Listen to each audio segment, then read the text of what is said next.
दोस्तों, आज का एपिसोड शुरू करने से पहले आप इस तस्वीर को देखिए। National security adviser of India Shri Ajit Doval sir. इनके बारे में कहा जाता है कि भारत के जेम्स बॉन्ड है। जब से सर आए हैं तब से भारत के अंदर आतंकी हमले कम हो गए। अभी जब ट्रंप ने भारत पर 50% टैरिफ लगाया, it was Ajit Doval sir who went to Russia to meet President Putin. अगर अजीत डोभाल सर किसी के साथ खड़े हैं, आप उस व्यक्ति की क्रेडिबिलिटी का अनुमान लगा सकते हैं। आज हम उन्हीं को सेलिब्रेट करने वाले हैं। हमारे साथ हैं आर के Yadav sir. He is a former RNAW officer. 1973 में ये रॉ में काम करना शुरू करते हैं। आज के पूरे एपिसोड में सर ने बखूबी समझाया किस तरह से रॉ काम कर रही है, उनकी जर्नी कैसी थी, किस तरह से हमारे एजेंट्स पाकिस्तान, चाइना, अलग अलग देश के अंदर है, ऑपरेशंस हर वक्त कंडक्ट करा रही है। 1998 में जब पाकिस्तान ने पहली बार न्यूक्लियर टेस्ट किया, तब रॉ के पास पहले से इंफॉर्मेशन थी। हम मोसाद के साथ कोलैबोरेट करके उसको फेल कर सकते थे, बट समथिंग हैपेंड। क्या हुआ?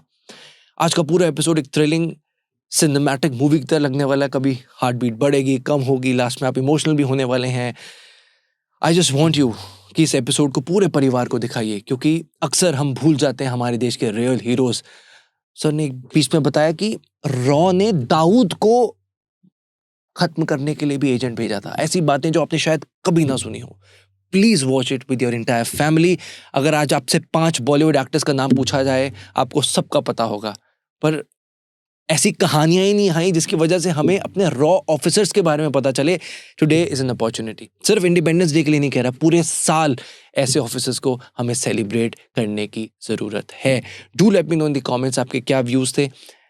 मैं प्रॉमिस करता हूँ अगली बार दोबारा से सर के साथ एक एपिसोड लेकर आऊंगा। चैनल को सब्सक्राइब भी जरूर करें दोस्तों, क्योंकि सुपर रॉक सिर्फ एक पॉडकास्ट चैनल नहीं, पिछले 8 सालों से हम एक एनजीओ चला रहे हैं जिसमें 200 से ज्यादा गरीब बच्चों को निःशुल्क एजुकेशन दी जा रही है। सुपर रॉक्स को सब्सक्राइब करके आप ऐसा नॉलेजेबल पेट्रियोटिक कंटेंट ही नहीं ले रहे, बल्कि अपने देश को आगे बढ़ने के लिए भी कंट्रीब्यूट कर रहे हैं। Enjoy the show. जय हिंद।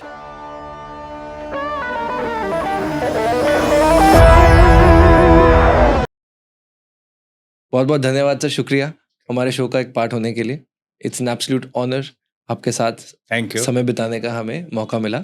आपके सर मैं जैसे ही ऑफिस में आया, सबसे पहले मैं देखता हूँ अजीत डोभाल सर के साथ आपकी बड़ी खूबसूरत सी तस्वीर है, बिल्कुल सेंटर में लगी है। तो ये कब की तस्वीर है सर? ये 2014 की है। 2014 की। मुलाकात आपकी किस बारे में हुई, किस पर्पस पे? ये बुक मैंने लिखी थी, ओके। तो उस बुक पे काफी पब्लिसिटी हुई थी। न्यूक्लियर बॉम्ब इन दी गंगा? नहीं, ये mission raw, mission raw. Okay. RNAW। Okay. तो ये जब किताब लिखी थी तो तब ये इनके तरफ से फिर एक ऑफिस से मुझे बुलाया गया था। तब एक कर्टसी कॉल थी वो, ओके। इंट्रोडक्टरी। तो काफी लंबी चौड़ी बातें हुई थी डोभाल साहब से। और ये भी एक किस्म से चलती फिरती किताब है। बहुत वास्ट नॉलेज है। मैंने काफ़ी ऑफिसर देखे हैं एजेंसीज में, इनको बड़ा ज्ञान है, बड़ा नॉलेज है, और ये बड़े कैपेबल ऑफिसर हैं और एक्शन करने वाले भी हैं। सर थोड़ा बताओगे कैसे, जैसे लोग अक्सर कह देते हैं कि अजीत डोभाल है भारत के जेम्स बॉन्ड। अब जेम्स बॉन्ड वगैरह तो ये एक फिल्मी बातें हैं, स्लैंग भाषा, लेकिन he is a very capable officer. और आप देखिए ये 2014 में इन्होंने टेक ओवर किया था एज नेशनल सिक्योरिटी एडवाइजर जी। ये पोस्ट जो है अटल जी के टाइम में क्रिएट हुई थी। तो इसमें फॉरेन अफेयर्स का भी ऑफिसर का भी NSA बने थे ये।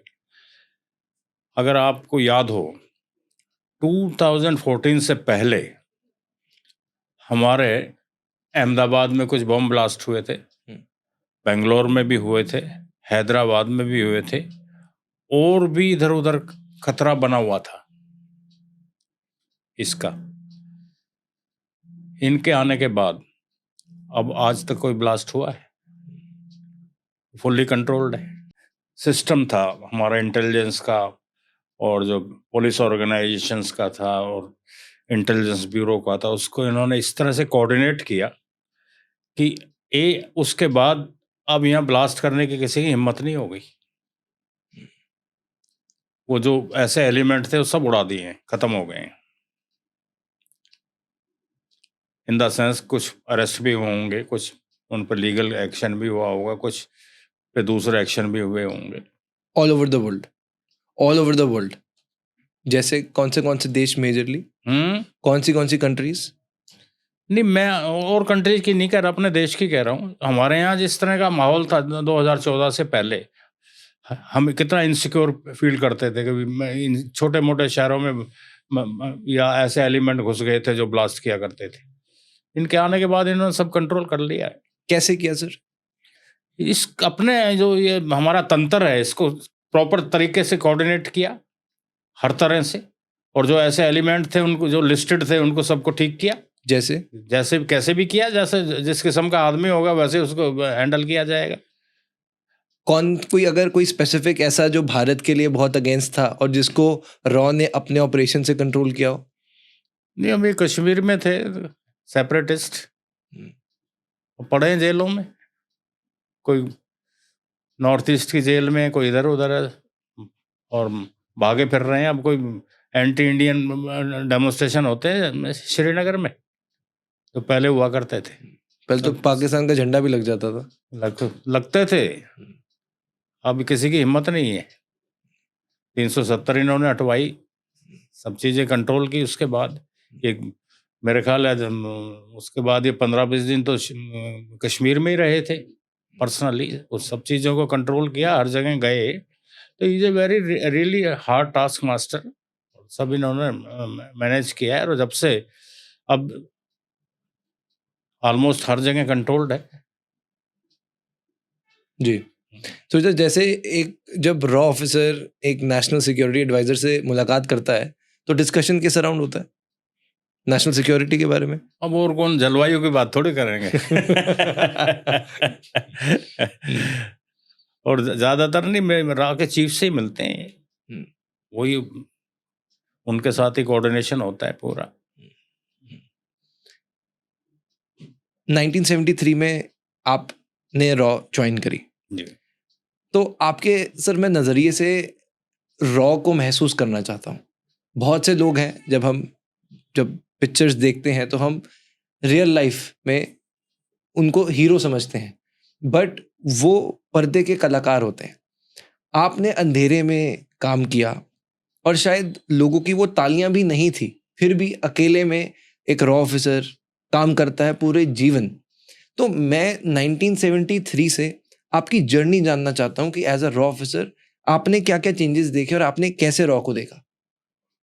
देखिए, पहले ज्वाइन किया 73 में तो राजस्थान में पोस्टिंग हो गई थी। जोधपुर में रहा था मैं, और जोधपुर जो था गुजरात बॉर्डर भी तक हम कवर करते थे, ओखा तक। और उसके बाद राजस्थान का हेड ऑफिस फिर जयपुर बना, वहाँ रहे। फिर उसके बाद दिल्ली में पोस्टिंग हुई, तो दिल्ली में मैं चाइना ब्रांच में था, रहा काफ़ी समय तक, और वो बहुत बड़ा एक्सपीरियंस हुआ वहाँ पे। तो उसके बाद पंजाब में भी रहा। दिल्ली में चाइना ब्रांच में रहे, इसका क्या मतलब है? हमारे यहाँ हर जो कंट्री है हमारी नेबरिंग, उनके डेस्क अलग हैं। पाकिस्तान का अलग है, चाइना का अलग है, श्रीलंका का अलग है, बांग्लादेश का अलग है। ओके। उस पे ही जो एक्सपर्ट होते हैं वो उस पर बैठते हैं, काम करते हैं, और उसमें स्पेशलाइज्ड काम होता है उनके लिए। यानी आपको अगर चाइना का बेंच दिया है तो आपको चाइना के अंदर कोई भी रॉ से रिलेटेड काम होगा तो वो आपको देखना है, लाइक दिस सारा। वहाँ पे भी हमारे जैसे मिशन में लोग होते हैं, वो कुछ रिपोर्ट्स भेजते रहते हैं, फिर हम यहाँ से भी कुछ कलेक्ट करते हैं, उसको फिर एनालाइज करके गवर्नमेंट के पास रिपोर्ट भेजते हैं। तो गवर्नमेंट उस बेस पे अपनी एक पर्टिकुलर स्टैंड लेती है या पॉलिसी बनाती है। उसमें फॉरेन अफेयर्स के जितने भी आसपास की कंट्रीज हैं, उसमें हमारा जो एक किस्म से असेसमेंट होती है वो सबसे वाइटल होती है। कुछ सर एक्सपीरियंस शेयर कर पाएंगे आप? जैसे जो चाइना ब्रांच में आपने जैसे कहा कि वहाँ भी बहुत बड़ा कुछ हुआ। मैं देखता था चाइना's relation with European countries and American USA, USSR. तो उसके बेस पे एक वीकली रिपोर्ट जाया करती थी, वो सब हम प्रिपेयर करते थे, तो उस पर गवर्नमेंट फिर अपनी प्लानिंग करती थी आके। तो कुछ सस्पिशियस आपको दिखा अपने टेन्योर में कि कहीं पर आपको लगा कि चाइना कुछ गलत करने जा रहा है या कुछ चाइना इंडिया ठीक के? कब करता है रिलेटेड टू इंडिया? वो तो हमने तो इंडिया का इंटरेस्ट देखना है, उसमें जहां हम अफेक्ट होंगे तो हम गवर्नमेंट को बता देंगे। तो कैसी चीजों से पता चलता है कि यहाँ पर ये इफेक्ट हो रहा है या कोई चीज कॉम्प्रोमाइज हो रही है? वो रिपोर्ट्स आती हैं, हमारे ऑफिसर भेजते हैं बाहर से, चाइना से कि यहाँ पर हाँ, चाइना में कोई चाइना से। जैसे आर्म्स डील हो रही है या और चाइना का अगर कोई डील मतलब जर्मनी से हुआ तो जर्मनी में हमारा ऑफिसर होगा, तो वो सब चीज़ें फिर यहाँ रिपोर्ट में आएंगी, वो कोऑर्डिनेट करेंगे एक दूसरे से, और जो कंक्लूजन होगा वो गवर्नमेंट को देंगे। राइट। और गवर्नमेंट उस पर पॉलिसी बनाएगी। राइट। फॉरेन अफेयर्स मिनिस्टर के मुंह से जो निकलेगा वो ज़्यादातर वही होगा जो हम भेजेंगे।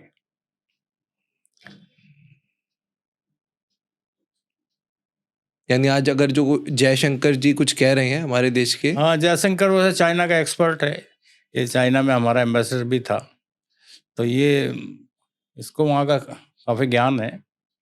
फिर कुछ हमारी रिपोर्ट जाएंगी, कुछ हुआ तो वो उसी पे बोलेगा। सर जैसे इसी पे ही कॉन्वर्सेशन आपसे जानना चाह रहा हूँ ऑन बिहाफ ऑफ पाकिस्तान। 9 अगस्त को आसिम मुनीर यूएस की सॉइल से अमेरिका से बात बोलते हैं, and I quote, we are a nuclear nation, if we think we are going down we'll take half of the world down with us. अब पाकिस्तानी चीफ भारत को बेसिकली इनडायरेक्टली एक थ्रेट देना पूरे देश की से, बट लोगों ने एक जो पॉइंट बोला कि अमेरिकन सॉइल से ये बात बोली जा रही है, तो क्या जैसे आपने बताया कि रॉ में जो फॉरेन मिनिस्टर बोल रहा पीछे से रॉ का ही एक इशारा है, तो क्या आसिम मुनीर ने जो स्टेटमेंट दी उसके पीछे CIA का भी कोई हाथ हो सकता है? नहीं, ये CIA का इसमें कोई, जहाँ तक मेरी असेसमेंट है, कोई लेना देना नहीं है। ये भी एक किस्म से कुछ, ये जो डरपोक पॉलिटिशियन होते हैं ना, वो इस किस्म की बात करते हैं। अगर आपको याद हो, इनके पाकिस्तानी जनरल ने भी कहा था कि हमने चूड़ियाँ नहीं पहन रखी, तो इस किस्म की भाषा यूज़ करते हैं, ये डरपोक आदमी करता है। अब ये ठीक है, वो भी एटॉमिक पावर है, हम भी हैं, लेकिन सेकेंड वर्ल्ड वॉर के बाद कहीं पे एटॉमिक पावर यूज़ हुई है? जो करेगा पहले वो मरेगा। हम क्या इसमें कम है? हम चुप बैठे हैं, इसका मतलब ये थोड़ी है कि उसकी कोई सुपीरियरिटी मान लिया हमने। हम अंदर ही अंदर हर चीज़ के लिए तैयार है, रिटेलिएशन के लिए तैयार हैं।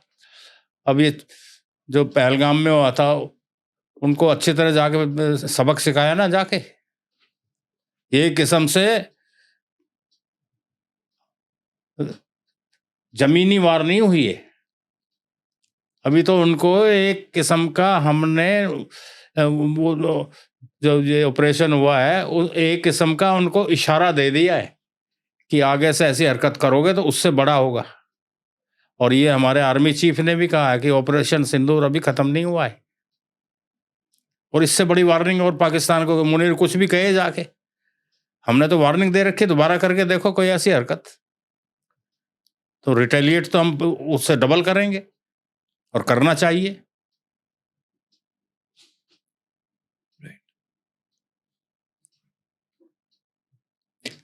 जैसे पहलगाम हुआ, पूरे देश के अंदर एक बहुत ही इमोशनल सेंटिमेंट था और सबके अंदर था रिवेंज लेंगे and all of that. As a रॉ ऑफिसर, जब ऐसा कोई देश में नेशनल ट्रेजेडी होती है, एक रॉ ऑफिस क्या काम करता है? वो किस तरह से उस चीज को कंज्यूम करता है और आगे की प्लानिंग किस बिहाफ पर होती है? अब ये बताइए, जो प्लेन गए थे और उन्होंने जिन जिन ठिकानों पर अटैक किया था, वो इन्फॉर्मेशन किसने दी होगी? बेशक सब चीज आइडेंटिफाइड है A to Z, और हमारी इंफॉर्मेशन पे जहाँ वो एयरफोर्स जो अटैक करेगी, तो हमारा जो हम डेजिग्नेट करेंगे जगह, ये यहाँ है, ये यहाँ, ये वहाँ जाके करेगी वो, एयरफोर्स को तो पता नहीं है कुछ, उनके पास इतना कोई इंफॉर्मेशन थोड़ी होती है जो हमारे पास ग्राउंड लेवल की। हमने जो टारगेट बताए थे वही हिट हुए। तो सर जैसे ये जो बेसिस है, नूर खान बेस है, जितने बेसिस थे जहां पर अटैक हुआ है, तो आप ये कह रहे हो ये पहले से रॉ को पता था, कि इंफॉर्मेशन इन पे बैठे हुए हैं ऐसे लोग, और हमारा काम क्या है इन चीजों का तो देखना है कि वहां कौन कौन अब हाफिज सईद कहाँ बैठा है, सीधा किया हुआ है ना, रावलपिंडी हेडक्वार्टर के अंदर बैठा हुआ है, अपने घर में क्यों नहीं रहता? पीछे उसका भतीजा या भांजा था, वो भी लाहौर में मारा गया था। अब कोई मार ही गया उसको। किसने मारा? अब ये तो गैस वर्क है। ये एक एक नहीं बचेगा जो एंटी इंडियन है, कहीं पे भी बैठा है। निज्जर कहाँ है? कनाडा में भी तो ये काफी उछल कूद कर रहे थे, कुछ प्रो खालिस्तानी हो गए ना सीधे। अब कोई बोल रहा है? तो मैं इस जो आप डोवाल के बारे में पूछ रहे थे वो उस संदर्भ में कह रहा हूँ कि ये आदमी बहुत बड़ा प्लानर है, और ये जो भी पक्का देशभक्त है, और ऐसे एलिमेंट को कहीं पे भी वो नहीं छोड़ेगा। और चाहे उसके लिए कुछ भी करना पड़े। कुछ न क्या करना है, सीधा ही करना है, सब चीज का इलाज है।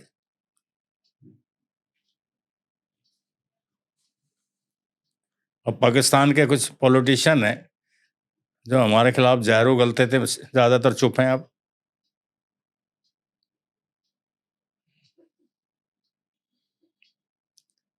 आदमी को पहले अपना को बचाना होता है, बाकी तो।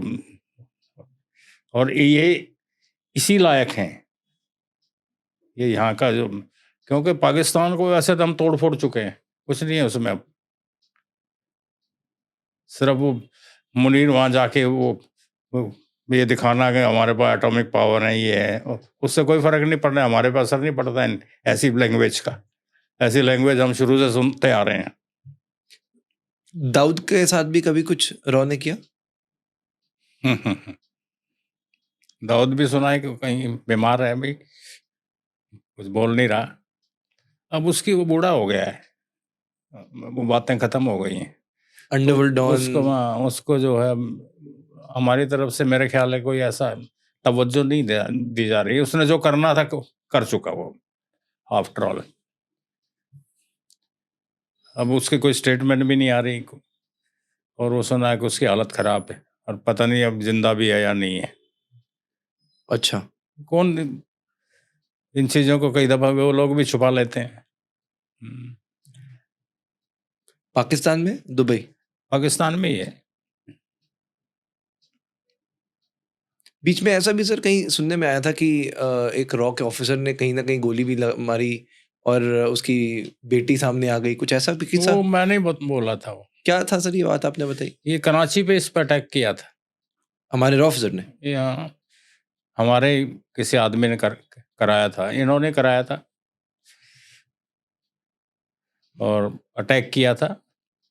और इसकी किस्मत अच्छी थी कि उसकी लड़की बीच में आ गई। ये बहुत पुरानी बात है ये। कौन सा? 1970? काफी पुरानी है। 70-80? तब ये नहीं, उसके बाद की। अच्छा, हाँ, 90s के आसपास? अब उसका एग्जैक्ट टाइम मुझे नहीं पता, लेकिन वो अटैक हुआ था। ओके। और वो बच गया था। ओके। ओके। और अटैक करने वाला लड़का भी यहीं का था जिसने किया था जाके, और वो भेजा गया था।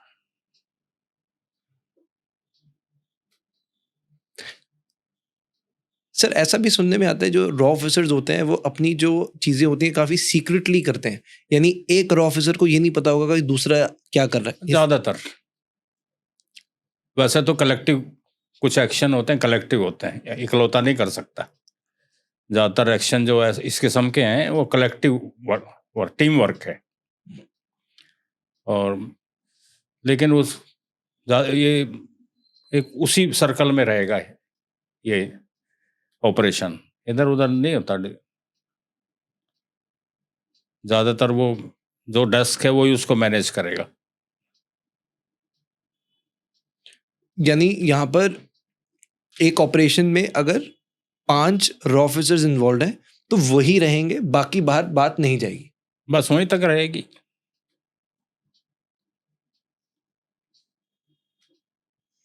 लीक होने का हमारे यहाँ का जो एम्प्लॉई है या ऑफिसर है वो बहुत डिसिप्लिन्ड है श्योर, और कैपेबल है, इसमें कोई दो राय वो नहीं। तो सर दिख रहा है sir. We are if not better than we are equivalent to CIA, क्योंकि CIA का जो मोडस है वो ऑल ओवर वर्ल्ड है। जो अमेरिका दुनिया का दादा है, हमारी रीजनल एक किस्म से वो रिक्वायरमेंट्स हैं, रीजनल रेस्पॉन्सिबिलिटी, रीजनल वर्किंग है हमारी। तो हमारा ज़्यादातर कौन है, चाइना, पाकिस्तान। तो अब ये बांग्लादेश भी थोड़ा मुंह उठा रहा है। श्रीलंका ठीक कर ही लिया हमने, नहीं श्रीलंका भी थोड़ा पूरा चाइना की गोद में चला गया था, अब काफ़ी मैनेज हो गया है। तो हमारी जो लायबिलिटी है हमारी, वो हमारे रीजन की है, अमेरिका की तरह नहीं है कि उसको कोरिया में भी कुछ करना है, वियतनाम में भी कुछ करना है, उधर अमेरिका में, लैटिन अमेरिका में भी करना है, यूरोप में भी। वो तो हमारा है। वो मैंने कहा ना, अमेरिका दुनिया का दादा है, तो उसकी अप्रोच तो वही होगी। रीजनेबल नहीं है, एग्रेसिव है कि ये कर देंगे, ये कर देंगे, ये करेंगे, हम इंडिया पे टैरिफ लगा देंगे। तो ये बड़ बोले ज़्यादा हैं, करते नहीं है। नहीं कर रहे हैं, टैरिफ लगा ही रहा है वो। तो सर इसमें फिर रॉ एज अ एजेंसी ये चीज़ें बाहर पहले उनको, ऐसा नहीं होगा कि अमेरिका में भी हमारे एजेंट्स होंगे जिन्होंने हमें कुछ इनपुट्स दिए होंगे इसके अराउंड, कि ट्रंप को जैसे पहले? नहीं, हमारा इससे कोई इतना बड़ा पोर्टफोलियो, हमारा ये आउटलुक नहीं है। ओके, ये तो गवर्नमेंट को देखना है। तो रॉ का किस तरह से आउटलुक है अमेरिका की तरफ? तो वही देखना, हमारे जो और इंटरेस्ट वॉच कर रहे हैं हमें। ये तो टैरिफ का मामला दूसरा है, ये बड़ा मामला, ये पॉलिटिकल मामला हो गया। उनकी इकोनॉमी का भी मामला है, तो उसमें इंटेलिजेंस का इससे कोई लेना देना नहीं। Okay okay, got it. Sir काफ़ी सारी ऐसी स्टोरीज हैं जो कि अनगिनत रह जाती हैं, अनसुनी रह जाती हैं, और जब वो पर्दे पर आती हैं तो फैक्ट्स अक्सर उसमें मिसिंग होते हैं। मैं सर 1970s में रॉ के रोल के बारे में जानना चाहता हूँ। 70s के अंदर कोई भी जो रॉ की गतिविधि है, जैसे 65 में पाकिस्तान हारता है, होमी बाबा 24 जनवरी 1966, जिनको father of Indian nuclear programme कहा जाता था, एक प्लेन क्रैश होता है जिसके पीछे अक्सर लोग कहते हैं कि ISI का हाथ, वो एक्सीडेंट था। ISI का हाथ था उसमें? नहीं, और वो नेचुरल, उसमें बाकायदा पूरी इंक्वायरी हुई थी और ऐसी कोई चीज नहीं मिली थी। वो it was a natural accident. Okay 1971 east Pakistan खत्म होता है, बांग्लादेश बनता है। थ्रू आउट 1970s उसके बाद एक ये बात सामने आती है कि पाकिस्तान जब भी इतनी हार का सामना कर रहा था तो वो अपना न्यूक्लियर वेपन बनाने की कोशिश कर रहा था, और रॉ की बहुत सारी ऑपरेशंस भी हुए, जिसमें जैसे एक ऑपरेशन का नाम आ रहा है ऑपरेशन कहूता, जिसके बीच ये कहा गया कि हमारे एजेंट्स वहां पे देखते थे कि जो बार्बर्स हैं, नाई हैं, उनके बालों में भी देखा जा, काफी सारी ऐसी चीजें। आई एम श्योर आपको बहुत कुछ और पता होगा। तो सर 1970s में मैं जानना चाह रहा हूँ कि रॉ का क्या रोल रहा पाकिस्तान को न्यूक्लियर वेपन, न्यूक्लियर कंट्री ना बनने देने का, और किस तरह से इसके मैं एक इंसिडेंट में आपको बताना चाहूँगा। उस वक्त इजराइल ने हमें ये उनका एक मोशे डयान होता था फॉरेन मिनिस्टर, उसकी एक आंख थी, एक आंख पे वो पट्टी बांधता था, वो इंडिया आया था। 1970 की बात है? 78 की। मोरारजी देसाई PM थे जी। उसने एक प्रपोजल दिया था कि मैं कहूटा जो एटॉमिक प्लांट है, हम इसको बम्बार्ड कर देंगे। हमारे जहाज आएंगे, उसको बम्बार्ड कर देंगे। लेकिन क्योंकि डिस्टेंस वहाँ से इजराइल से यहाँ काफ़ी लंबा है, तो उनकी रीफ्यूलिंग के लिए उसने परमिशन मांगी थी इंडिया से कि इन जहाज़ों को आप रीफ्यूल कर दें अपने यहाँ पे, ताकि वह सेफली वापस चले जाएं। ये मोरारजी देसाई को कहा गया था। मोरारजी देसाई इसके लिए एग्री नहीं हुए, तब वो पीएम थे। अगर वो एग्री हो जाते तो कऊटा को इजराइल तभी बम्बार्ड कर देता। अभी देखा नहीं ईरान का क्या हाल कर दिया उन्होंने। तो ईरान और पाकिस्तान तो साथ साथ ही हैं, बाउंड्री मिली हुई है कुछ थोड़ी बहुत नीचे। तो ये हो सकता था, लेकिन मोरारजी देसाई ने रिफ्यूलिंग की परमिशन नहीं दी और ये ऑपरेशन नहीं हो पाया। और नहीं तो न्यूक्लियर पावर हम इसको बनने नहीं, इजराइल नहीं बनने देता। सर इसमें ये पॉलिटिकल एंगल तो मुझे समझ आया। मैं जानना चाह रहा हूँ उस वक्त ये जो रॉ के फंक्शनिंग है, जो हम ये बातें सुनते हैं कि बालों को चेक किया जाता था कि वहाँ पे यूरेनियम रेडिएशन, वो एक स्टोरी चली थी कि एक वो जो उसमें कऊटा प्लांट पे काम करता था, तो वो जब कटिंग कराने आया तो बाल को उठा के लाया गया था और फिर उसमें देखा गया था कि उसमें यूरेनियम के कुछ वो कीटाणु मिले थे। ये तब कंफर्म हुआ था कि यहाँ पे ये न्यूक्लियर प्रोग्राम इनका चल रहा है। Okay, right right. उस वक्त सर रॉ की और कोई चीज़ जो लोगों को नहीं पता, ज़्यादातर कोई ऐसा इवेंट या कोई ऐसा ऑपरेशन जो आप डिस्कस कर सकें? 70 या 80s या 90s में? नहीं, सिक्किम मर्जर कराया हमने। सिक्किम इंडिपेंडेंट कंट्री होता था। वो हमारे 3 ऑफिसर ने उसको एक गोली नहीं चली और इंडिया से मर्ज करा दिया, 2500 किलोमीटर का एरिया। और ये कैसे हुआ? वो इंटरनल सब मैनेज किया उन्होंने। वहाँ के जो पॉलिटिकल अपहीवल हो रहा था, वहाँ के जो सो कॉल्ड राजा थे उनके खिलाफ, तो उसको मैनेज किया था। वो बहुत बड़ी अचीवमेंट है ये एरिया जो मिलाया गया, और चाइना की नाक के नीचे किया था। चाइना उस बॉर्डर पे है सिक्किम के, तो ये बहुत बड़ा ऑपरेशन था। ये भी आर एन काव ने किया था। तो व्हाट अ लेजेंडरी मैन। अरे वाह। आपका सर काफी क्लोज उनके साथ रिलेशन था? मेरे उनसे बड़ी इंटरेक्शन हुआ करती थी। और जब 77-8 में रिटायर हो गए थे, तो उसके बाद वो मिलते रहते थे काफी। तो सर कैसे थे एज अ शख्स? आप जब बात करते थे क्या डिस्कशन होता था? किस बड़े तरह? सॉफ्ट स्पोकन थे and he was a very handsome personality. Kashmiri Pandit थे, तो कश्मीरी पंडित गोरे वैसे ही होते हैं, और वेजिटेरियन थे, नॉन ड्रिंकर थे, और सब सारी स्कॉच रखते थे। अगर कोई आए मिलने आए तो हर तरह का वो रखते थे। तो ये वजह लेजेंडरी पर्सन। सर माइंड कैसे वर्क करता था? जैसे जब रॉ की शुरुआत एक व्यक्ति कर रहा है तो वो बहुत ही विजन। मैंने एक दफा एक रॉ के चीफ मैंने ही बनवाया था उनको। मैं इसका क्रेडिट डिसक्रेडिट जो भी है वो इसलिए लेता हूँ कि उस वक्त काओ साहब की काफ़ी चलती थी। तो काओ साहब ने मेरे से पूछा था कि इस वक्त किसको बनाया जाए, तो वीपी सिंह पीएम बने थे। तो वीपी सिंह के यहाँ हमने कुछ पॉलिटिशियन से कह के उनको रॉ का चीफ बनवाया था। तो कुछ महीनों बाद मैं काओ साहब से मिलने गया, तो उन्होंने मुझसे पूछा कि वो आपके मित्र कैसा काम कर रहे हैं। तो मैंने कहा ये बड़ा काम कर रहे हैं। कहते कैसे? मैंने कहा बड़ी फाइलें आती हैं और रात के 11 बजे तक बैठे रहते हैं ऑफिस। तो हंसने लगे। मैं कहा जी क्या हुआ? कहते ये फेल हो गए।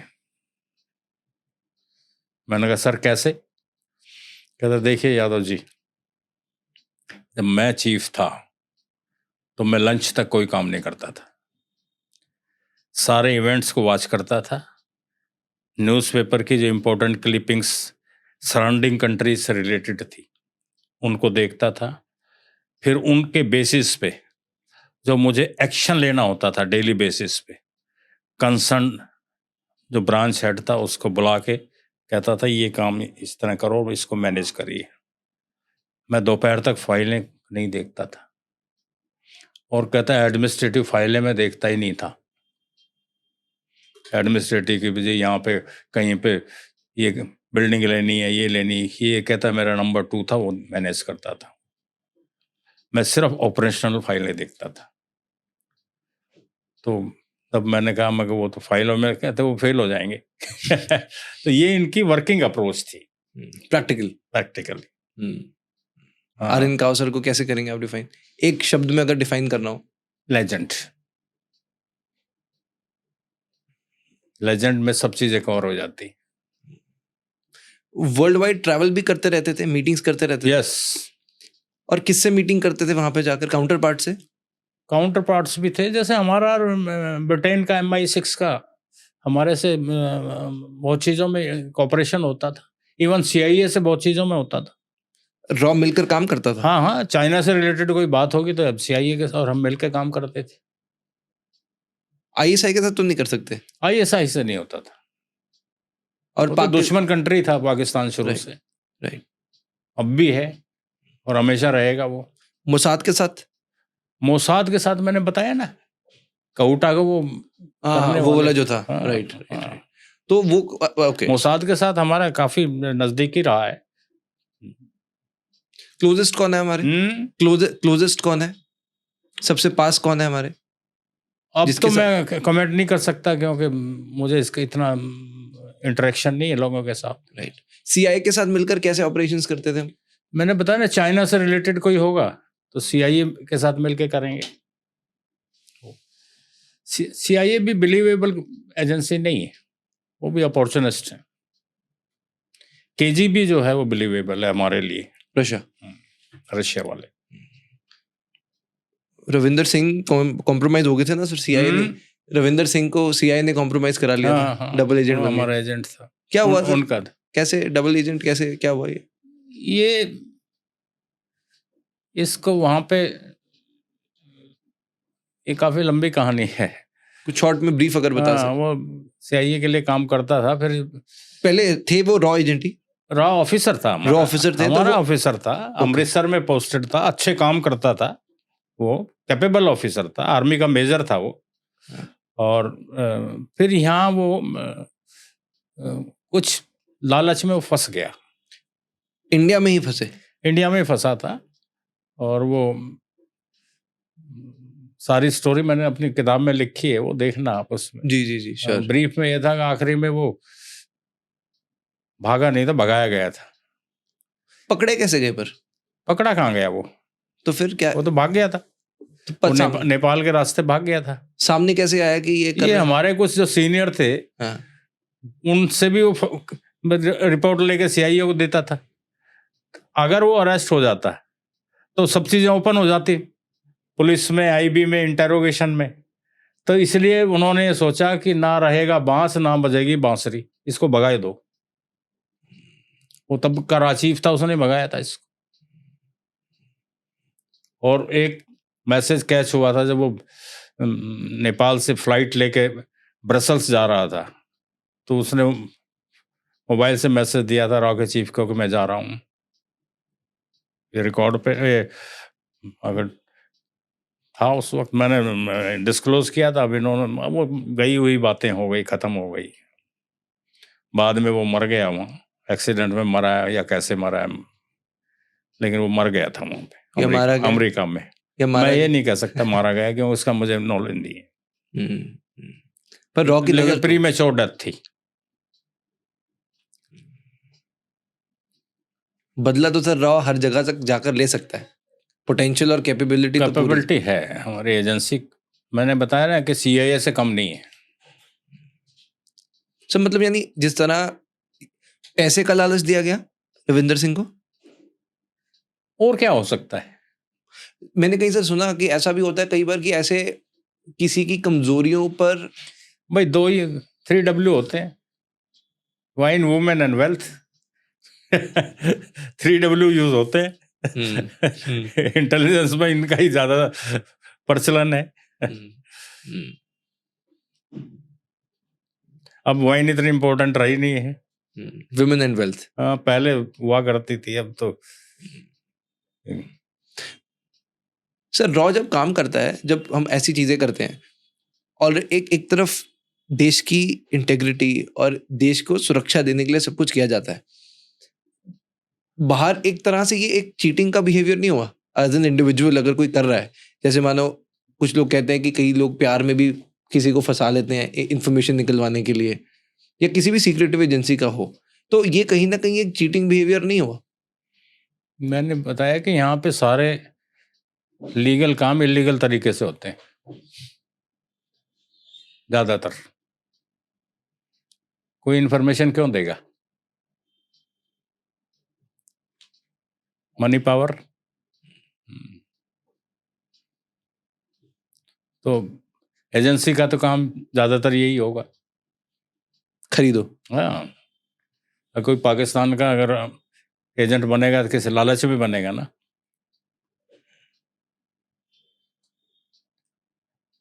और क्यों बनेगा अदरवाइज? पैसे का लालच कितना दिया जा सकता है? वो डिपेंड करता है किस किस्म की इंफॉर्मेशन है, किस किस्म का आदमी है। अब कोई सिपाही से को काम लेना हो तो उसकी वैल्यू उतनी थोड़ी होगी जो एक बड़े सीनियर ऑफिसर की होगी।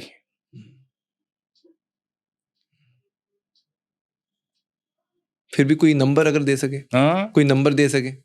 नंबर क्या? कोई कितना अमाउंट हम दे सकते हैं? अमाउंट का कोई वो ईयर मार्क नहीं किया हुआ कि इसके लिए इतना, इसको वो डिपेंड करता है कि इन्फॉर्मेशन कैसी है, काम कैसा है, डेंजर कितना है, उस पर डिपेंड करेगा। और वो बाकायदा पैसा भी जब दिया जाता है तो एनालाइज करते हैं बैठ के कि ये इतने तक हो जाना चाहिए काम। ऐसे नहीं है कि पैसा ऐसे ही फेंक देंगे।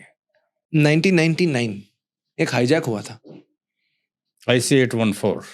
हाँ हाँ, नेपाल से दिल्ली फ्लाइट आ रही थी और उसको कंधार लेकर जाया गया, और उसके अगेंस्ट मसूद अजहर को हमने यहाँ से छोड़ा भी, जो कि एक हमारी जेल में था, और उसकी वजह से जो वहां से लोग निकले 3 गए थे, 3 को छोड़ा गया। 3 को छोड़ा गया।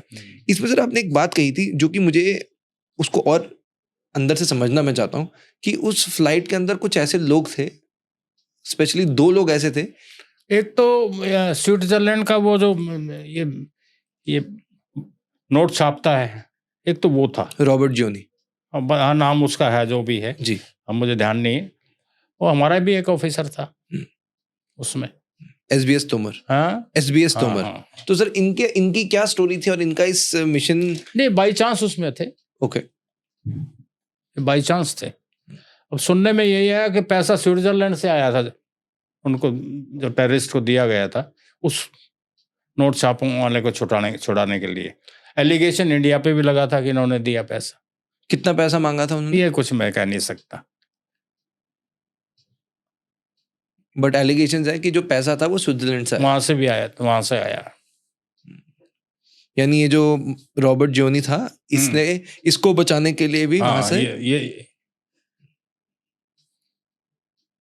आपने सर एक बात इसमें कही थी कि जो तोमर से SBS तोमर, ये एक रॉ ऑफिसर थे और इनका कनेक्शन था NSG के डायरेक्टर, PMO, और इसकी वजह से कमांडो एक्शन नहीं लिया गया। बहुत बड़ी बात है कि क्या ये एक ये डिस्कशन हुआ था, बताइए ना कुछ कि वो ये कमांडो एक्शन होता तो किसी को भी हो सकता था, किसी को कोई भी उस पे टारगेट बन सकता था। नेपाल से जब आप कह रहे हैं कि फ्लाइट दिल्ली आ रही थी, तो आप कह रहे हो कि बीच में अमृतसर उतरी थी, अमृतसर रुकी थी, तो आप कह रहे हो वहां पर कमांडो एक्शन किया जा सकता था? बिल्कुल। अमृतसर के DG ने बाद में स्टेटमेंट भी दी, पंजाब के ने, कि हमने सब इंतजाम कर लिया था कि इसको ना उड़ने दो, अगर वो चाहते तो हम रोक लेते थे। अब ये दिल्ली वालों ने उसको क्यों नहीं वहां से जाने दिया, ये मैंने तब भी कहा था कि ये इन्वेस्टिगेशन का इशू है, लेकिन अब ये जो है ये इशू खत्म है, इस पे कोई, लेकिन वहां से उड़ने दिया गए अमृतसर से गलत बात थी। अमृतसर पुलिस तैयार थी, पंजाब पुलिस पूरी तरह तैयार थी, उसका DG का भी बयान आया था कि मैं तैयार था, इसको रोक सकता था मैं। अब क्यों नहीं रोका इन्होंने, ये जाने। मतलब सर नेपाल से फ्लाइट दिल्ली जा रही थी, तो पहले नेपाल से मतलब रिफ्यूलिंग पर्पस के लिए अमृतसर लैंड किया गया, ऐसा? हाँ, ओके। फिर वहां से कंधार ले गया? वहां से दुबई गए थे। अच्छा, वहां से दुबई गए? दुबई गए, दुबई से फिर कंधार आए थे। दुबई वालों ने इसको कहा था हम नहीं यहाँ रखेंगे, उड़ो तुम यहाँ से। लैंडिंग के लिए था, दुबई में भी रिफिलिंग हुई थी इसकी, वहां से फिर ये कंधार आए थे। सर इन सिचुएशंस में रॉ क्या करता है? रॉ इसको कैसे एनालाइज करता है? जैसे ऐसी खबर आई है कोई हाईजैक किया कुछ ऐसा, तो और कौन करेगा? अगर दुबई में कोई एक्शन होगा तो हमारे लोग होंगे वहाँ और लेकिन ये इतना हरीड एक्शन होना मुश्किल था। ये मिनटों घंटों की बात थी ये तो। अगर कोई एक्शन भी होना था तो अब हाँ, जब ये कंधार पे था तो बाकायदा हमारे एनएसजी तैयार थी, इसमें कोई दो राय नहीं है। बाकायदा यहाँ से मानेसर से वो चल पड़े थे और सुना था कि पालम एयरपोर्ट पे इकट्ठे भी हो गए थे, लेकिन आगे क्यों नहीं भेजा गया हाई काउंट से, ये सुनने में आया था। सर जो आतंकी होते हैं इनसे कई बार हम देखते हैं कि जो बात करते हैं वो बहुत ही, भारत सरकार से जो बात करते हैं, he is a very good speaker, जो बातें करते हैं, नेगोशिएशन पावर बहुत होती है। तो ये कौन होता है? मिनिस्ट्री से कोई होता है या कोई रॉ में से भी हो सकता है? किस मामले में? जो जैसे हाईजैक हुआ है तो कोई ये कांटेक्ट करते होंगे भारत सरकार में, जो बात करते होंगे कॉल में कि हमारी ये डिमांड्स हैं, इसको फुलफिल करो, रीफ्यूल करो, तो वो कौन व्यक्ति कौन होता है? नेगोशिएटर तो हमारे यहाँ से गए थे उनसे बात करने। और ये कौन हो? ये रॉ से होते हैं लोग? नहीं, इसमें डोवाल साहब भी थे ओके। उस वक्त नेगोशिएटिंग टीम में थे ये, जैसा कि मुझे बताया गया है। सर डोवाल साहब is an asset to the nation. क्या बात कर रहे हैं, बिल्कुल। इससे मैं आरएन काओ को मानता हूँ, उसके बाद इनको ही, ये दोनों लेजेंड हैं। राइट। सर ये भी कई बार लोग कहते हैं कि जो खुफिया एजेंसीज होती हैं वो देश के इनर सर्कल्स में भी काम करती हैं। कहीं पे ये सुनने में आया कि इंदिरा गांधी जी के इनर सर्कल में केजीपी भी काम कर रही थी और 60 साल तक वो साथ में थी, ऐसा कुछ? ना, ऐसा कुछ नहीं था। वो कुछ इनके जो मिनिस्टर थे ना, वो प्रो रशियन थे, तो उन पे एलिगेशन लग जाता था कि ये केजीपी के पेरोल पे हैं। ऐसा कुछ नहीं था। इतना आसान नहीं है पेरोल पे आना, और वो भी इनर सर्कल में। इतना आसान नहीं है पेरोल पे आना केजीबी के या सीआईए के। उन पे भी हमारा भी हर तरह का नेटवर्क होता है, कहीं ना कहीं खबर आ जाती है और उसके एक्शन बता। रविंदर सिंह का जब पता चल गया था, हमारे एक जूनियर ने बता दिया था कि सीआईए के लिए काम कर रहा है, लेकिन मैंने कहा ना कि उसको भगाया गया कि बाकियों की रायता ना फैले, खत्म करो। कई फंसते उसमें सीनियर, तो अपना फंदा छुड़ाने के लिए उसको भगा दिया। ये जूनियर ने कैसे बता दिया? हाँ? ये जूनियर आप बता रहे हो कि जूनियर ने, उसी ने पकड़ा था। कैसे? वो रिपोर्ट्स के बेस पे उससे रिपोर्ट मांग रहा था वो, कि वहां की रिपोर्ट मुझे दो। तब उसने कहा कि इसका तो ये मैनिफेस्टो नहीं है, क्यों मांग रहा है? वहां से शक पैदा हुआ। हाँ सर इंट्यूशन पावर बहुत तेज होती है रॉ ऑफिसर्स की। इंट्यूशन पावर बहुत स्ट्रांग होती है। बिल्कुल। हमारे यहाँ का जो एम्प्लॉई है, जो नॉर्मल थोड़ा सा ऊपर ही होता है हर मामले में। कैसे पता लग सकता है कि कोई, मतलब रॉ के लिए अगर आपको रिक्रूट करना है, आप ऐसी 3 क्या क्वालिटीज देखोगे उसके अंदर? बाकायदा लंबा इंटरव्यू होता है, हर तरह के साइकोलॉजिस्ट बैठते हैं, उसके फिर वो जज करते हैं कि इसकी कैपेबिलिटी क्या है। हर तरह से ऐसा सिलेक्शन इतना आसान नहीं होता, वहाँ बड़ा मुश्किल। कांस्टेबल लेवल से ही, हमारे यहाँ का कांस्टेबल और दिल्ली पुलिस का कांस्टेबल में बहुत रात दिन का फर्क मिलेगा आपको। तो ऊपर के ऑफिसर की तो आप इमेजिन कर ही सकते हैं। जी जी। और इनको ट्रेन कैसे करोगे? एक ट्रेनिंग अलग सेंटर होता है हमारा। Okay okay. ट्रेनिंग सेंटर है हमारा, फिजिकल भी है। पहले तो बीएसएफ के साथ ट्रेनिंग हुआ करती थी, अब इनका अपना अलग है। राइट। सर एक कहीं लाइन पढ़ी मैंने कि जहाँ पे किसी स्पाई ने कही थी एक स्पाई ने कही है बात कि if you are caught you don't exist. अगर आप पकड़े जाएं तो आप उस देश के लिए एग्जिस्ट नहीं करते। ये सच है? नहीं, अब नहीं है ऐसा कुछ। पहले था? पहले डिसऑन कर देते थे अगर एजेंट को, अगर पकड़े गए, ऑफिसर को नहीं। ऑफिसर और एजेंट में फर्क है। ऑफिसर यहाँ का रेगुलर एम्प्लॉई है गवर्नमेंट का, एजेंट रिक्रूट किया जाता है काम करने के लिए। Okay okay. तो एजेंट को यूजुअली डिसऑन कर देते थे कि हमारा आदमी नहीं है। कोई केस हुआ ऐसा? बहुत होते थे। कोई पब्लिक डोमेन में जो आप बात कर सकते? रविंद्र कौशिक कितना शोर मचाता है। बहुत बनाता था रविंद्र कौशिक। हाँ। वो पाकिस्तान तो में वो हमारा एजेंट था। एजेंट से। हाँ। तो उनको मतलब आप कह रहे हो एज एन एजेंट का अर्थ ये हुआ? एजेंट को ही तो भेजा जाता है, हम थोड़े जाएंगे, वही काम करके आएंगे वहाँ। तो रविंद्र कौशिक जी का आप थोड़ा बताएंगे क्या था? मतलब भारत से ही थे या वहीं पे पैदाइश थी, क्या था? थोड़ा सा उनकी स्टोरी बता पाए। ये अपने राजस्थान का ही था कहीं का, वहीं से रिक्रूट करके भेजा गया। तो सर पाकिस्तान में मेजर कैसे बन गए फिर? पाकिस्तानी आर्मी का हिस्सा? कई दफा थर्ड कंट्री इन्फिल्ट्रेशन हो जाता है। यानी मतलब पाकिस्तान में भेजा है, हाँ, ईरान के थ्रू भेज दिया, हाँ, ईरान का नेशनल बन के। हाँ। कई दफा ये भी हो जाता है। और फिर वो पकड़े कैसे गए? वो बाई चांस, कहते वो भी बहुत शार्प थे पर पकड़े नहीं जाते। पकड़ा जाता है कई दफा आदमी। भाई रहेगा तो एक माहौल में वो वहां भी मिलना जुलना रहेगा, या कई दफा हो जाता है ऐसा। अभी बस ये काम ज्यादातर बंद है। अच्छा। पर अभी नेटवर्क तो हमारा अभी भी हर जगह होगा। अब पाकिस्तान के बड़े बड़े पॉलिटिशियन ही हाथ में आ जाते हैं, तो वो एजेंट भेजने की जरूरत क्या है? सर इनसे कांटेक्ट कैसे बनता है? जैसे पाकिस्तानी कोई नेता है, कांटेक्ट उनके देश में आईएसआई भी तो देख रही होती है। वो यही, और हमारा काम क्या है? यही तो खुफिया यही काम है। एज अ रॉ पर्सन जब हम किसी से मिलते हैं, सबसे इंपॉर्टेंट चीज़ है कि आपको उस इंसान के अंदर एक ट्रस्ट डेवलप करना है।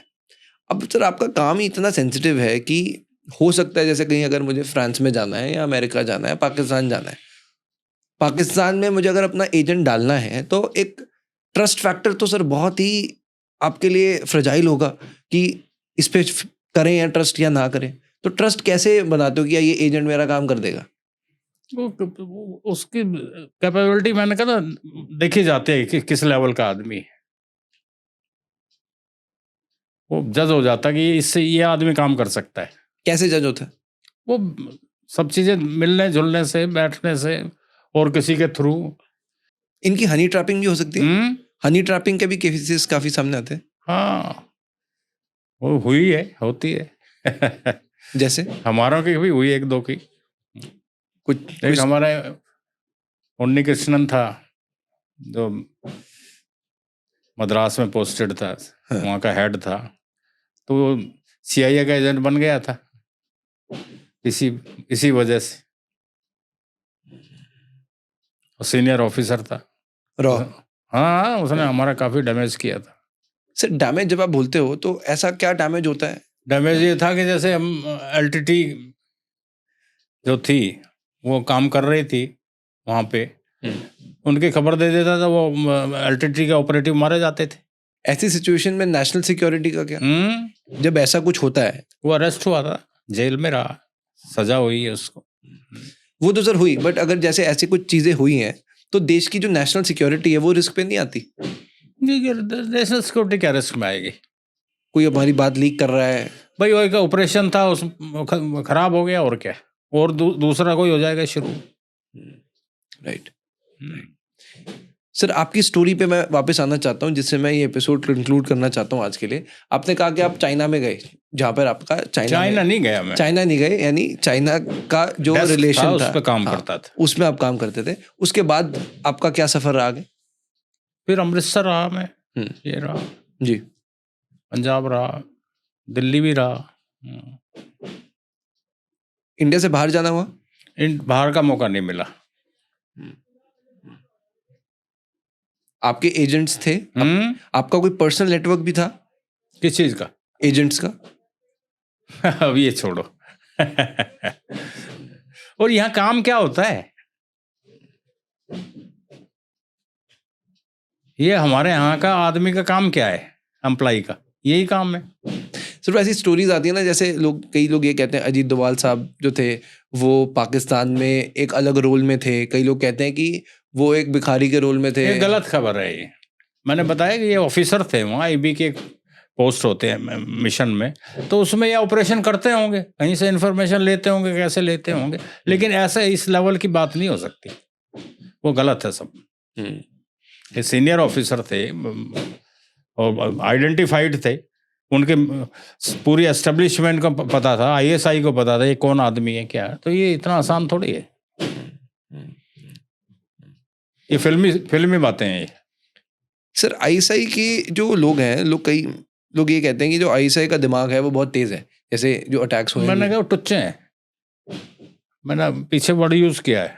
टुच्चा वर्ड ये होता है कि गिरे हुए काम करने वाले। मैंने कहा ना कहीं बम फटवा देंगे, ये करेंगे, ये हमारी तरह इतना बड़े ऑपरेशन नहीं कर सकते जैसे हमने पाकिस्तान के 2 टुकड़े कर दिए या सिक्किम का मर्जर करा दिया इंडिया से। सर एक थ्रेट के बारे में आपने बात करी जो कि लोग काफी अभी पता नहीं लग रहा, पर हमारे देश की गंगा के लिए एक बहुत बड़ा थ्रेट है। गंगा के लिए? जी। अब वो मैंने इस किताब भी लिखी है, न्यूक्लियर बॉम्ब इन गंगा। जी, थोड़ा सर बताएं क्या है उसमें। ऐसा है कि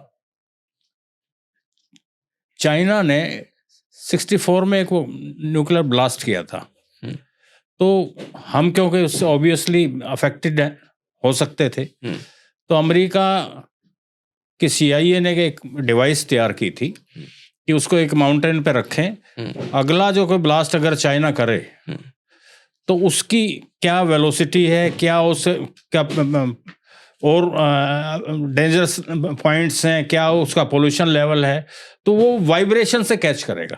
तो वो डिवाइस बना के नंदा देवी पे रखने गए थे। वो रखने गए थे वो 65 में, वो जब वहाँ पे बहुत तेज बर्फ का तूफान आ गया तो उन्होंने कहा जी हम आगे गए तो मर जाएंगे, जिस जगह पे लगाना था।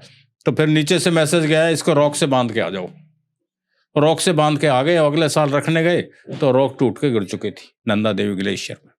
वो डिवाइस आज भी पड़ी हुई है। उसमें 1.75 Pu-235 एक न्यूक्लियर रेडिएशन मटेरियल होता है, वो है। नागासाकी पे जो बम डाला था अमेरिका ने सेकेंड वर्ल्ड वॉर में, उसमें 6.5 किलो था। एक रात में 75,000 आदमी मरे थे। ये 2.25 किलो है। अब अमेरिकन कहते हैं वो एक ऐसी डिब्बी में बंद है कि जो 100 साल तक नहीं खुलेगी। अमेरिकन झूठे बहुत हैं, और 100 साल भी हम मान लेते हैं तो 60 साल तो हो चुके उसको, 40 साल बचे। तो हम 40 साल की अगर वेट ये देखते रहें उसके बाद भी खुलेगी वो। तो ये मैंने तो अपनी तरफ से हाईलाइट कर दिया, और अब गवर्नमेंट के ऊपर डिपेंड करता है कि उसको डिवाइस को कैसे ढूंढें। वो तो मेरे पास इस चीज़ का कोई सॉल्यूशन है नहीं। सर डोभाल साहब को बोलो ना, आपके तो इतने करीब हैं। उनको किताब वगैरह सब दी हुई है, सबको दी हुई है, प्राइम मिनिस्टर को भी भेजी हुई है, वाटर मिनिस्टर को भी भेजी हुई है। आपके पास ये इन्फॉर्मेशन कैसे आई? वो एक रिपोर्ट थी, उसके बेस पे। ये रिपोर्ट कहाँ से आई? रिपोर्ट थी, वो बनाई गई थी हमारे साइंटिस्ट ने ही। राइट। सर जब हम स्पाई बोलते हैं, स्पाई को ट्रेन कैसे किया जाता है? स्पाई जो होते हैं ये एजेंट ही होते हैं, आप इनको एजेंट कहते हैं? स्पाई कह लो, एजेंट कह दो, एक ही वर्ड है। राइट। हमें स्पाई कहा जाता है, लेकिन हम एजेंसी के ऑफिसर हैं।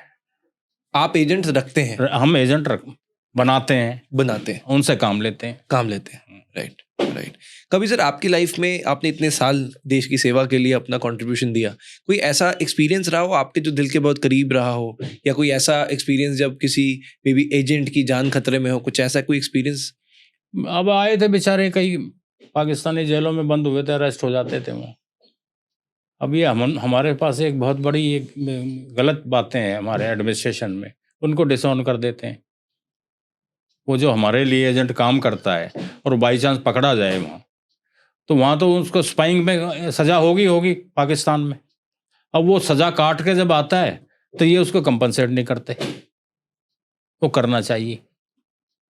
इसके लिए मैंने काफ़ी कोशिश भी की है, सरकार को भी लिखा भी है, लेकिन कोई। पर सर कोशिश कर लेंगे तो ये बताना हो गया ना कि भारत ने स्पाई छोड़े हुए हैं, ये तो एक सीक्रेटिव चीज़ है। स्पाई सब भेजा गया, सब पता है इनके पास, सबको पता है कि हाँ ये हमारे लिए काम करता था, और पकड़ा जाता है, डिसऑन कर देते हैं। ये चीज़ें गलत हैं।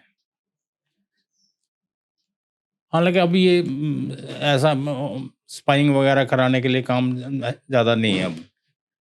सर जो प्रिजनर्स ऑफ वॉर होते हैं, जैसे 71 की भी लड़ाई, कहा जाता है कि काफ़ी भारतीय सैनिक जो है पाकिस्तान में जेलों में बंद थे, तो रॉ का ऐसा भी कोशिश करता है, क्या ये मैंडेट होता है कहीं से कि उनको कहीं से छुड़ाया जाए या उनको भी बचाया जाए कहीं से?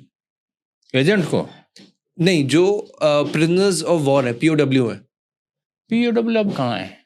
कहते तो है ना कि POW तो लड़ाई में बनते हैं, लड़ाई में बनते थे 71 की वॉर में। 71 की लड़ाई में थे, हमने 93,000 उनके POW बनाए थे। जी जी। हमारे कुछ बने थे, ज़्यादा नहीं बने थे, तो एक्सचेंज हुए ही थे वो बाद में। राइट। आपने कहा कि सर विमेन, वाइन और वेल्थ, 3Ws, इसमें लोग आ जाते हैं, तो कोई ऐसा विमेन या वेल्थ का कोई केस अगर आप शेयर कर सकें, कोई ऐसा कोई एजेंट का केस हो या कोई। मैं उसका बताया ना, वो LTT के लिए जो काम करता था, जी, वो W में ही था, एक में। वेल्थ? हाँ, वेल्थ या वुमेन? वुमेन, वेल्थ भी थी, दोनों ही थे। वैसे जो लड़की होगी ये किसी और एजेंसी की होगी? वो CIA की एजेंट थी। तो उसको कहीं से कहीं ल्योर कर लिया गया अपनी तरफ। हाँ, अब ये इसमें अब ज़्यादा डिटेल में क्या जाए। वो इन्वॉल्व था, पकड़ा गया, बस, और क्या। राइट। जेल में भी रहा वो। राइट। सर आपने इतने साल जब काम किया है, और जब हम न्यूज़ चैनल्स खोलते हैं तो एक तस्वीर बन जाती है हीरोज़ की, हम बात करते हैं।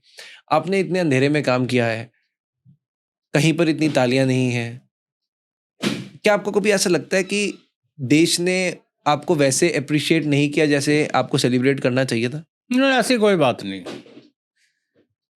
ऐसी कोई दिल में बात नहीं है।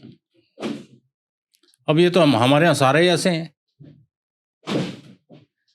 अब हमारे यहाँ भी ये जो जैसे रिपब्लिक डे पे, इंडिपेंडेंस डे पे वो अवार्ड मिलते हैं, हमारे एम्प्लॉइज़ को मिलते हैं, लेकिन वो छुपे हुए, उनको अखबारों में नाम नहीं आते। उनको भी अवार्ड मिलते हैं, रिवार्ड मिलते हैं। एज एन इंडियन अपने आप को आप कैसे डिफाइन करते हैं? क्या मैं एज अ भारतीय अपने आप को आप कैसे महसूस करते हैं? देखिए, मुझे बहुत प्राउड है कि मैं इस देश में पैदा हुआ। ये देश वाकई दुनिया में सबसे अलग देश है। यहाँ में जितनी नियरनेस है, फैमिली बाउंडेशंस हैं, इवन के नेबरहुड बाउंडेशंस हैं, ये दुनिया में कहीं नहीं है। अपॉर्चुनिज्म यहाँ बहुत कम है। हाँ, दाल रोटी सबको खानी है, लेकिन एज ए इंडियन मैं महसूस करता हूँ कि इस जैसा देश नहीं। हर तरह से यहाँ पे, जैसे हमारी डेमोक्रेसी है, मुझे बोलने की आज़ादी है। अभी कहीं एक मैं इंटरव्यू सुन रहा था कि एक लेडी ने जवाहरलाल नेहरू का ये कुर्ता पकड़ के फाड़ दिया था, तो उसने कहा, लेडी ने कहा कि हमें क्या मिला हिंदुस्तान को आज़ाद मिलके करके, तो नेहरू जी ने कहा कि तुझे यही मिला कि प्रधानमंत्री का कुर्ता फाड़ दिया तुमने। तो इतनी बोलने की आज़ादी का जितनी हमारे को है, हर तरह की लिबर्टी है, किसी किस्म की स्लेवरी नहीं। ये पाकिस्तान में नहीं है ऐसी, और कंट्रीज में भी नहीं है। Most of the Muslim countries में आज भी परसिक्यूशन है, आदमी जबान नहीं खोल सकता। और जितना हम हैं, हम अपने प्रधानमंत्री में 20 कमियां निकाल देते हैं, ये ऐसा, लेकिन ये लिबर्टी है हमें। ये थोड़े उठा के अंदर कर देगा कोई नहीं कर सकता। तो इससे बड़ी आज़ादी और कहाँ मिलेगी? तो ये एक प्राउड इंडियन होने का मैं जो कह रहा हूँ, ये सबसे बड़ा तो हमारे पास गिफ्ट ये है इस देश की आज़ादी का। मैं कुछ भी बोल दूंगा, आप रिकॉर्ड करके कहता आपका भी कोई कुछ नहीं कर सकता। ठीक कह रहे हैं। प्रोवाइडेड कोई एंटी नेशनल बात ना हो, राइट, है नहीं। जी जी। Thank you so much sir. Thank you. It was a pleasure talking to you. आज जितना डिस्कस किया, और आई एम श्योर सर आज नहीं, मुझे खुशी हुई कि आप यंग जो जर्नलिस्ट हैं इन चीज़ों पे ध्यान दे रहे हैं, और इसमें हमारी आने वाली जनरेशन को आप जागरूक करेंगे, उसमें ये चीज़ें फैलेंगी, उनको पता चलेगा कि हम कौन हैं, क्या है, किस तरह के हम ये एजेंसी हमारी है, किस तरह देश को प्रोटेक्ट करती है, किस तरह ये देश दुनिया में नंबर 1 है हर तरह से, और हमारा देश क्यों सुरक्षित है हर तरह से। आर्मी बाद में आती, पहले हम आते हैं। जी जी, ठीक है ना। Thank you so much sir. Okay, thank you so much sir. जय हिंद। God bless you.